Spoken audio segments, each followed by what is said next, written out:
ស្លជីឆាយស្រួលធ្វើឲ្យឆ្ងាញ់អត់ញ៉ៃញ៉ៃគ្រឿងក្រើអីច្រើនទេស្លអំផ្លែតបានញ៉ាំហត់ទឹកស្លដូចបានហត់ទឹកស៊ុបចឹងប៉ះទៅតែបានឈុតកេងថ្មីផងមានណាកេងជ្រុលមកមានតែស្លជីឆាយឯងលឿនហើយឆ្ងាញ់ក្នុងស្លមួយឆ្នាំងហ្នឹងមានបន្លែក៏ច្រើនតៅហូផងសាច់ផងយ៉ាងហ្នឹងធ្វើជីឆាយនឹងផ្លែបន្តិចដាក់បកងបងប្អូនព្រោះអ្នកផ្ទះចូលចិត្តញ៉ាំខុសគ្នាអ្នកចូលចិត្តគ្រឿងសមុទ្រម្នាក់ទៀតចូលចិត្តញ៉ាំលេបថាឆ្អឹងស៊ុបអញ្ចឹងដាក់ទាំងពីរហ្មងគ្រឿងក្រៅដាក់ទឹកត្រីម្សៅស៊ុបបន្លែបន្តិចទៅបលបន្តិចបិទក្របឆ្នាំងដាក់ភ្លើងរ៉ាក់រ៉ាក់ងាស់10នាទីអីហ្នឹងឆ្អឹងរបស់យើងផុយល្អហើយ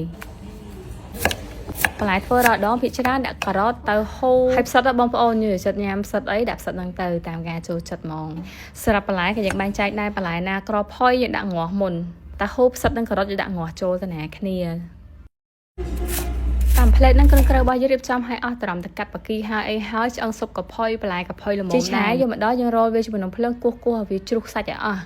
បើយើងត្រាំធម្មតាជ្រុះអត់ទេ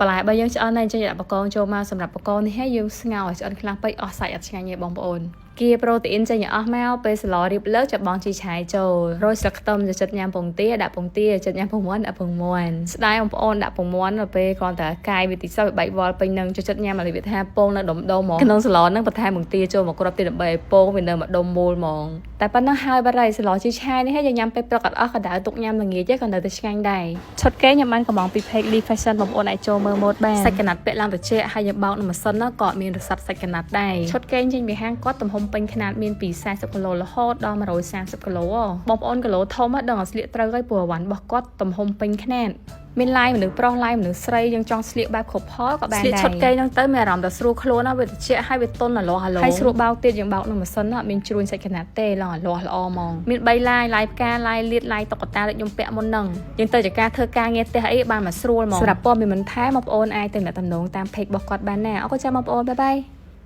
បងប្អូននៅចាំអត់ហូបដុតឆាដំបងមួយចានមែនខ្ញុំធ្លាប់ហូបដំបងមកអស់មួយចាន500ដុតឆាបងប្អូនម្ហូបខ្លះធ្វើញ៉ាំមិនមែនត្រឹមតែញ៉ាំឆ្ងាញ់ទេថែមទាំងរំលឹកដល់អតីតកាលយើងទៀតពីមុនគេប្រកាន់ពីសម្ដីណានិយាយត្រង់ធ្វើត្រង់តែមកដល់សម័យនេះតើចេះសម្ដែងបានមានអ្នកចូលចិត្តច្រើនយូរទៅទាំងខ្ញុំទាំងគេបែងចែកលេងទាំងអស់មិនដឹងអ្វីពិតអ្វីមិនពិតបើពិតដូចពិតមិនពិតដូចពិតអញ្ចឹងវល់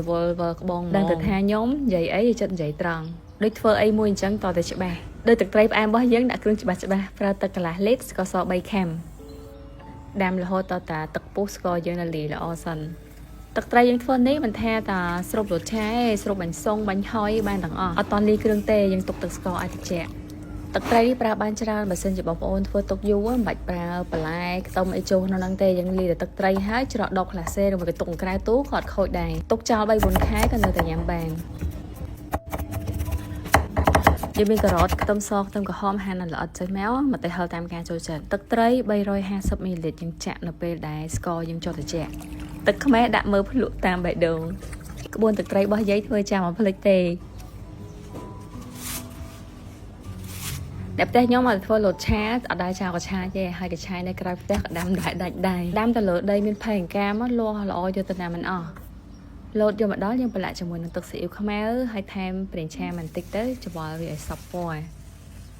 ងាយស្រួលធ្វើណាបងប្អូនអត់ពិបាកទេឲ្យតែថាយើងលាយទឹកត្រីទុកចឹងទៅចង់ញ៉ាំលូតឆាបាញ់ឆាបាញ់សុងបាញ់ហុយអីមានតែបន្លែមានទៅនេះមកធ្វើបានបាត់ហើយដាក់ពងមាន់ច្រកភ្នៅមិនឆ្ងាញ់ទឹកប្រឡាក់សាច់ខុនដែលបងប្អូនយកទៅឆាលូតក៏បានដែរប៉ុន្តែមិនប្រើច្រើនទេយើងយករសជាតិរៀងស្រាលចឹងដាក់មួយស្ព្រាឆាបាន2ចានបើឆាម្ហូបធម្មតាមួយចានតូច2ទៅ3ស្ព្រាឆាមីកាតាំងឆាបាយឆាបន្លែឆាគ្រឿងក្លែមប្រឡាក់សាច់បាយស្រូបមានទឹកជ្រលក់ស្រេងកាពិផានៅម្ទេសឆាបកាយកទៅដល់ញ៉ាំមួយបាយបានបណ្ដោយបងប្អូនចង់យកមុខមួយណាក៏បានដែរឬមួយក៏ចង់បានជាឈុតធំហ្មងប្រូម៉ូសិនពិសេសមហាសានចំណេញចង់បានឈុតមួយណាខ្លះឆាចូលលោកឆាបើយើងថែមបន្លែរួចហើយចាក់ទឹកជាចូលមកបន្តិចទៅកន្លោះមក2-3ត្រឡប់បន្លែឆ្អិនហើយបានបន្ថែមតំពងពីលើនឹងមកបាច់ជំនាញសាច់ក៏បានដែរទឹកត្រីរបស់យើងរសជាតិមកល្មមអត់ប្រៃអត់ផ្អែមពេកទេដាក់ជាមួយលូតឆាមកឆ្ងាញ់ទោះយើងស្រូបច្រើនប៉ុណ្ណាក៏អត់ប្រៃដែរខ្សែលូតរបស់យើងមានជាតិស្រាប់ដាក់ទឹកត្រីឆ្ងាញ់ទៀតមកត្រូវគ្នាអត់ទោះហើយលូតឆាបងប្អូនសម្រាប់ព័ត៌មានបន្ថែមបងប្អូនឆាតចូល page ណាអរគុណច្រើនបងប្អូនបាយបាយ